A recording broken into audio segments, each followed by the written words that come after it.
Chapter 1. Network marketing isn't perfect. It's just better. Do you feel restless? Do you feel unsatisfied? Do you feel there must be a better way when it comes to your work and the way you make your living? The good news, there is a better way. But it's different than what you were taught in school. Let me explain. As I travel and speak around the world, I like to play an audience participation game. I ask people to help me create the ultimate business and to tell me specific things they'd like to have in that business and the things they'd like to avoid. It always makes for a very interesting list. If we were face-to-face, I'd do the same thing with you now, but since we're not, let me summarize what people from over 30 countries have told me while creating what I like to call the perfect career list. People usually start naming things they don't want. No boss, no commute, no alarm clock, no employees, no politics, no compromises, no discrimination, no educational requirement. And then as people start to use their imagination in a more positive way, they start to visualize some positive attributes. Something positive, great product or service, unlimited income, residual income, enjoy the people you work with, time freedom, something meaningful, personal growth, lots of perks, international, contribution to worthy causes, low risk, low startup cost, economy proof, tax benefits, fun. Now you might add some attributes of your own, but wouldn't you agree that's a pretty good start? Imagine being able to enjoy a career with those attributes. All jobs that I know of fall into one of 5 categories: blue collar, white collar, sales, traditional business ownership, and investing. Blue collar careers. Here's the Wikipedia definition of blue collar. A blue collar worker is a member of the working class who performs manual labor. My definition is somebody who labors to fix something, make something, clean something, build something, or service something or someone. In my life, I've worked many blue-collar jobs, and for anyone who's ever engaged in this line of work, there's a certain satisfaction in a job well done. But here's the big question. Can blue-collar work deliver on the perfect career list? The obvious answer is no. Sure, it can deliver on some of the attributes. It might have a great product and a low startup cost or any number of other individual items on the list. But if you really look at it, blue collar just can't get you where you want to be. Not the perfect career. White collar careers. Here's the Wikipedia definition of white collar. The term white collar worker refers to a person who performs professional, managerial, or administrative work, in contrast with a blue collar worker whose job requires manual labor. Typically, white collar work is performed in an office or cubicle. My definition is a person who's employed by someone else to do work other than manual labor or sales. Many people choose a white-collar career as it's one of the most socially acceptable of the options available. It has long been viewed as the safe and secure option. Recently, that's changed. The implied contract that if you're loyal to the company will be loyal to you is long gone. I've also been a white-collar worker in my career. In my experience, there are 2 types of people who do this type of work: achievers and hiders. Achievers are the people who want to perform at a high level. They are ambitious, motivated, and energetic. They are full of ideas and want to move up the corporate ladder, which are great attributes to have. But there is a downside for the achiever. The moment a person decides to be an achiever, they become a target. Their boss sees them as threatening to their job, so they start to hold them down or take shots at their reputation. Their peers see them as a person who will either embarrass them or keep them from getting a promotion, so they start to do what they can to undermine their accomplishments. So to remain an achiever and survive in this hostile environment, a person must become good at one thing that has nothing to do with their productivity, and that's politics. They must learn how to navigate the political world by diminishing their enemies and strengthening their relationship with powerful people. In fact, some of the most successful people in the corporate world aren't achievers at all. They are just pure politicians. So if you decide to work in the corporate environment and to be an achiever, you must accept the fact that you must become a good politician also. Now let's talk about the hiders. These are the people who hate politics but still need a job. They learn not to be the ambitious achiever. They don't stand out. They don't speak up in meetings. They don't bring new ideas. They hide. They keep their heads down and do as they're told. They do just enough so they aren't talked about negatively. They survive. And this has worked for decades. But in the new economy, it's becoming much more difficult to hide, and people are running out of time. So back to our perfect career list. Can a white-collar job deliver on the list? Again, the clear answer is no, certainly in not very many areas. Sales. Some people choose to get away from being an employee and get involved in a sales career. This is certainly more adventurous because typically salespeople are paid on their production instead of by the hour. I've known thousands of salespeople. There's a common theme I've noticed over the course of my career. The typical salesperson will have a period of time where everything goes perfectly. Everything they touch turns to gold, and they make some really good money. As soon as that happens, they almost always set their lifestyle to that level of income. They buy a new house, get new cars, put their kids in better schools, purchase a vacation home, the works. Everything's great for a while. And then something changes. The company changes the compensation plan. Their territory gets reduced. A competitor shows up. They lose their best customer. The economy goes into recession. New technology makes their offer less valuable, or government regulations change their industry. These are just a few examples. There are hundreds more reasons why the salesperson's world could, and probably will, get more complicated. When that happens, with the big lifestyle they've developed, now 40 hours a week isn't enough to pay the bills. So they go to 50 hours a week, and then 60, and then 70. And then their life gets very small. Yes, they have the stuff, but they don't have the time to enjoy it. The other challenge for the sales career is, no matter how a person does, they still start at zero the next day. It can be tiring to live under that kind of pressure over a long period of time. Can a sales career pay the bills? Sure. But can it deliver on the perfect career we described earlier? Again, the answer is no. Traditional business ownership. Some people opt for the big dream, building their own business where they're the boss and they call the shots. It's an exciting idea, isn't it? Here's the reality for most people. Step 1. They use their life savings, take on new debt, and many times borrow money from friends and family to get started. Step 2. They take on more debt in the form of leases and personal guarantees in just about every direction. Step 3. Now, instead of focusing on what they're good at, let's say they were great at sales and decided to start their own business, they have to be all things to all people. They act as attorney for legal matters, accountant for financial matters, babysitter for employee matters, negotiator for purchasing matters, and collection agency for accounts receivable matters. They even get to take out the garbage. They're doing everything but selling, which is what they were good at in the first place. Step 4. They struggle. Instead of owning the business owns them. They're the first person to work and the last person to leave, and after everyone else gets paid, they might be able to take home enough money to pay their own bills, let alone reduce the debt they incurred to start the business in the first place. Step 5. They succeed or they fail.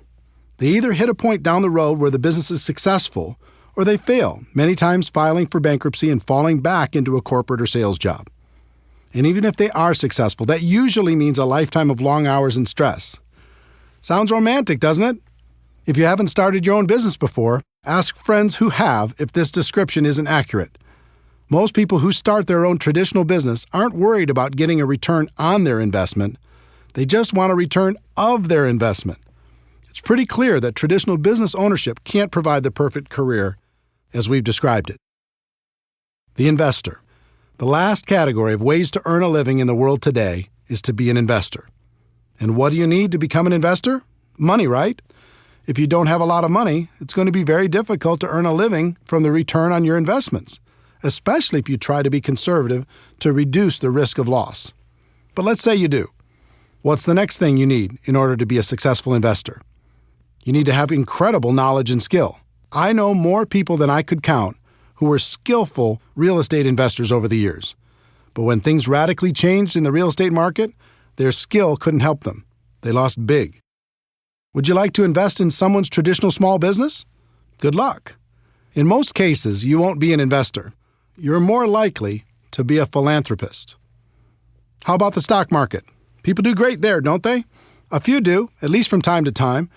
But I know more people who've lost than have won, especially in the past decade. It's very difficult to have guaranteed returns when you're not in control. And trust me, as an investor, you are not in control. Anything can happen, and it can happen overnight. Let me tell you a story to illustrate that point. In late 2001, I was living large. I'd sold a company I co-founded and was working as a very highly paid consultant. For my part of the sale, I received approximately 170,000 shares of stock in the new company, It was publicly traded on the New York Stock Exchange and selling for about $44 a share, which meant the value of my stock was around $7.5 million. I had big income and a great portfolio. Life was good. I used part of the stock to secure a home construction loan of about $2 million for a dream house I was building. As for the rest, I didn't diversify because I knew the company was in great shape with a good product and an amazing sales force. Then something out of my control happened. Overnight, the stock went to $37 a share because a group of investors had targeted the company and shorted the stock. In other words, the lower the stock price went, the more money they'd make. I thought it was ridiculous because the company was doing great, so I bought some more shares at $37, using my existing shares as collateral, knowing the price would go back up. It went to $33. I bought more shares. It went to $27. I started getting margin calls, which meant if I didn't send them money, they were going to start selling my shares to cover the losses. I didn't have it to send. The stock continued to go down. It went all the way to $10 a share, and my $7.5 million was gone. Poof. All in less than 90 days. Now, the stock eventually came back and the company was taken private for $65 a share, but I wasn't there to capitalize on it. I was wiped out. Could I have been smarter? Sure. Did I make mistakes? Absolutely. But here's the lesson. If you're going to be an investor, you have to accept that things will be taken out of your control from time to time. And when that happens, it can be very expensive. So back to our perfect career list. Can being an investor deliver on that list? I don't think so. We've talked about blue-collar work, white-collar work, sales, traditional business ownership, and investing. And none of them can deliver on our perfect career list. So is the perfect career even possible? The answer is yes, but to get there, you need to understand that everything is changing. The old models of compensation are dead or dying, and we are going through the biggest economic shift in any of our lifetimes. The new economy, the world as you know it, has changed. For the people who don't recognize that fact, it will be the worst of times. For the people who do, it will be the best of times. Over the last 100 years, an interesting phenomenon occurred. The rise of the corporation became the standard in society. The safe and respected place for people to exist in the world was as an employee.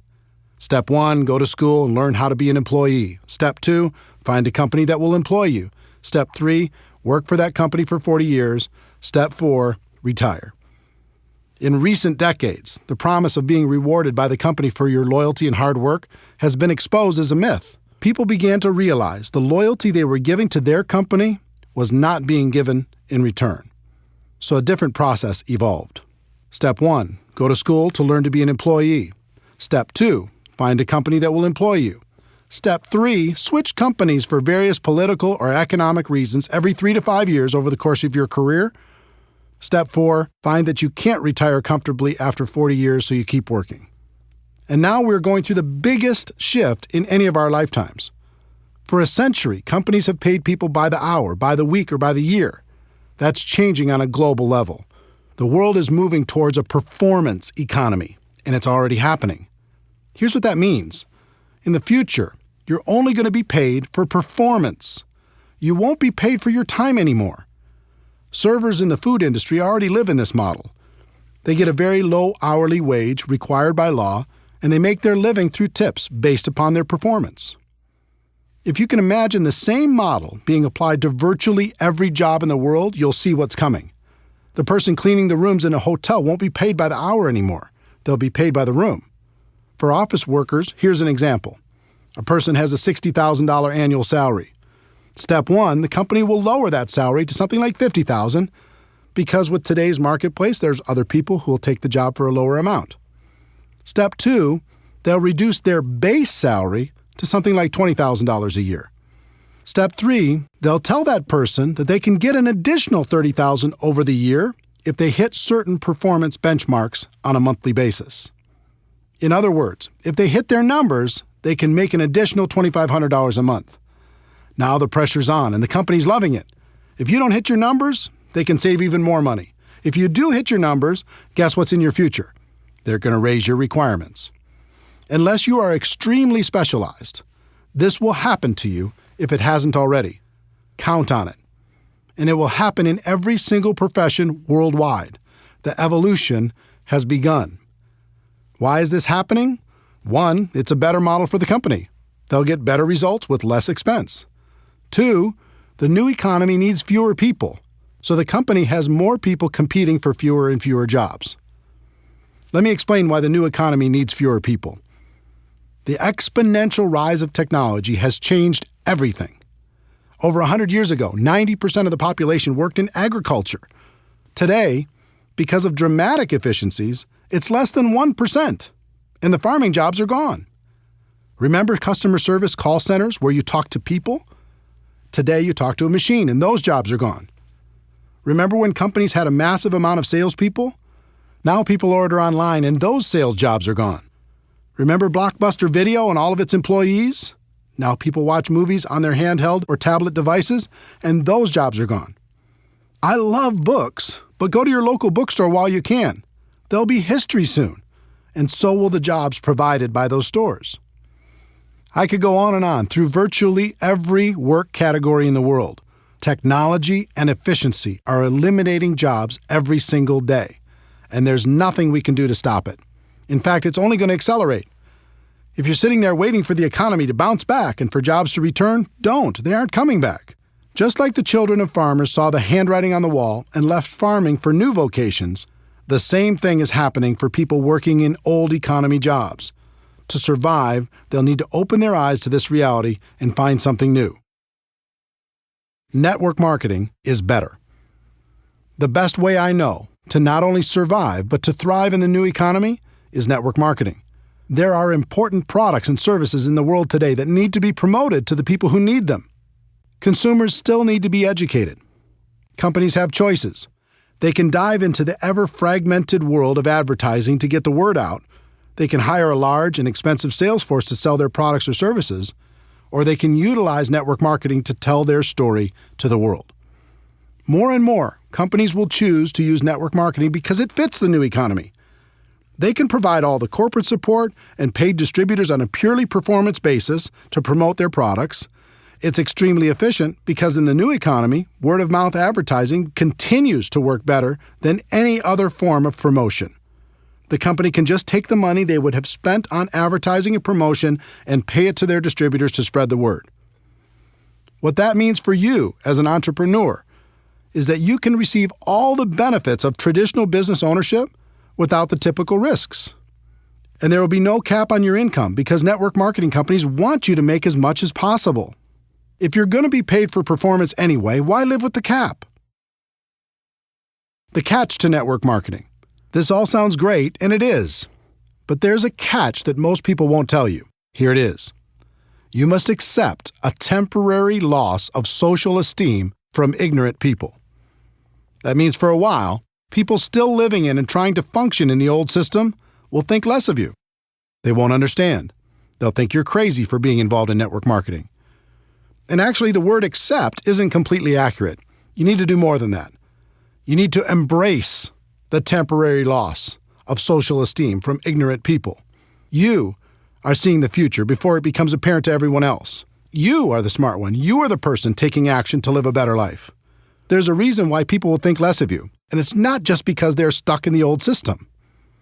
Let me see if I can help you better understand this, because if you decide to make network marketing your profession, it's important to know. Most people have either joined a network marketing company or know someone who has. This is what goes through the mind of virtually every person who decides to get involved. I can think of 5 or 6 people who might do this too. My sister'd be great. My friend loves this kind of thing. I know this other person who'd be amazing. Okay, I'll join. In other words, they aren't joining a profession. They're just hoping to get lucky, sign up a few people to cover their own startup costs, and sit back and wait for the money to roll in. The allure of being paid for someone else's efforts is powerful, but often badly misunderstood. They haven't started a real business. They just purchased a glorified lottery ticket. Imagine a lottery ticket with 6 scratch-off spots. Those spots represent each of the people the new person thinks will certainly join. They approach those people and try to get them to join. And because of their lack of skill, most of them end up with nothing, just like the lottery ticket. This becomes just another lost opportunity. And since they've acted in unskilled ignorance, they may have damaged some friendships as well. So they rip up the ticket, and instead of taking responsibility for not really starting their business, they blame network marketing and make sure to tell the world, look, I've been there, I've done it, I talk to every person I know, and network marketing just doesn't work, save your money. That's what you're dealing with if you choose this as a profession. The opinions of ignorant people who think they've done it right and it doesn't work. If that's going to be too hard to handle, then network marketing isn't for you. But if you can embrace it, the world is yours. The people who embrace this get paid big money. Companies will pay unlimited amounts to people who can help blind people see, who can educate the ignorant, and who can build a community of like-minded people. Some people like to say perception is reality. I hate that saying. All great leaders in the world have ignored it for centuries. What if Nelson Mandela had said perception is reality? What if Martin Luther King Jr. had said perception is reality? What if Steve Jobs had said perception is reality? The great leaders of the world said reality is reality, and I'm going to do everything possible to help people understand that fact. The truth is, network marketing isn't perfect. It's just better. And that's reality.